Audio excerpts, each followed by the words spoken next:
Have you been tasked with analyzing a process or to develop one and you're not sure what to do? You're not confident that you covered all grounds? My name is Edward Shihab and I'm going to show you a simple technique you can use for analyzing any process. Stay tuned.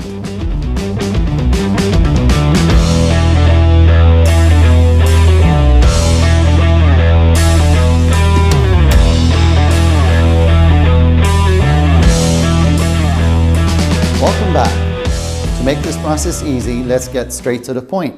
I'm going to talk to you about the 3R process, and that's the rule, the role, and the route.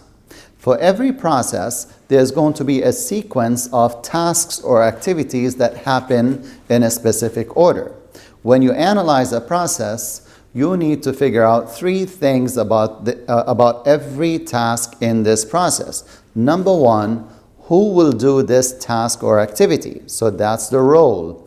You need to ask who's accountable for this, who supports it, who has anything to do with this one specific task. At least identify the accountable people. All right, so that's the role. Then you got the rule. The rule states that some things will need to be completed in this process before it moves on to somebody else.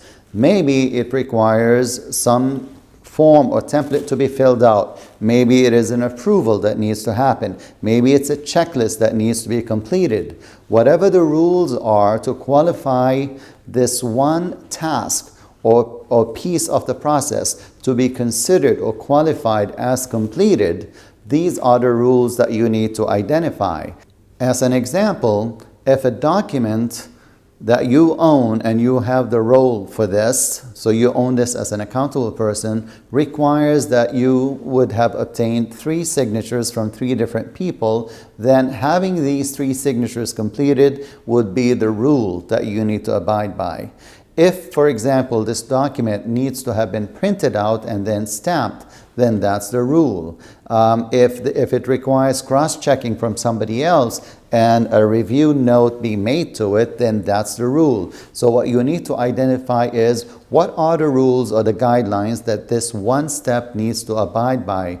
And once you know those, by now you would have the role and the rule. The remaining R is the route. Where does this task go once you have completed it? So I have the responsibility for this task and I have followed all the guidelines and rules to complete it. Where does it go next? So I need to identify who is next in line to receive this one process from me and take it on. So as you develop a flow chart, you're going to have tasks followed by additional tasks, and maybe by decision points afterwards. And every one of these tasks needs to have an owner, that's the role, the rules that state that this is ready to be handed over to the next person in line, and the direction in which this is going to go, which is the route.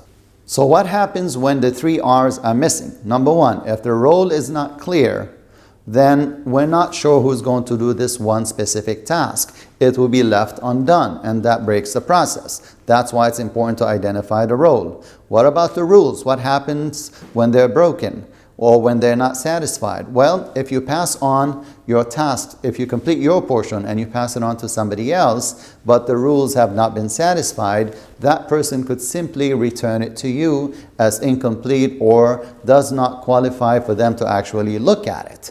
And what happens when you don't know the route? Well, you completed a task, but you have no clue where this is going to go, and this leaves people in a dilemma. It sits with them, and the process stalls over there. Therefore, it's very important that we know in a process chart, in a flow chart, the 3 R's. The role, who's responsible for a task, the rule, what do they need to do before they hand it over to somebody else, and the route, where does it go from their hands.